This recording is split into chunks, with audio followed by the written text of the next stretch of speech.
দেখা গেল গীতা পাঠ হলো, 5 লক্ষ কণ্ঠে গীতা পাঠ বিধানসভা নির্বাচনের আগে সনাতনী ঐক্যের বার্তা দিচ্ছে বিরোধী দল। আপনি কি বলবেন?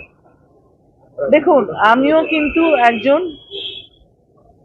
ধর্মপ্রাণ মানুষ, কিন্তু ধর্মপ্রাণ মানুষ হলেই যে একটা ধর্মকে আঘাত করতে হবে বা একটা ধর্মকে মেনে চলে মান্যতা দিতে হবে এরকম কিন্তু আমাদের সংবিধানে লেখা নেই। ভারতবর্ষ সংবিধান দ্বারা চলে, সংবিধানে সব ধর্মের সমন্বয় এবং শ্রদ্ধার কথা লেখা আছে। সুতরাং এটা যারা করছেন, একদিক দিয়ে যেরকম গীতাটা আমাদের ধর্মগ্রন্থ, কিন্তু আরেক দিক দিয়ে ভোট পাওয়ার জন্য ধর্মীয় ভাবাবেগকে উস্কে দেওয়াটা ভারতীয় জনতা পার্টির চিরাচরিত প্রথা। এটা আমরা মানি না।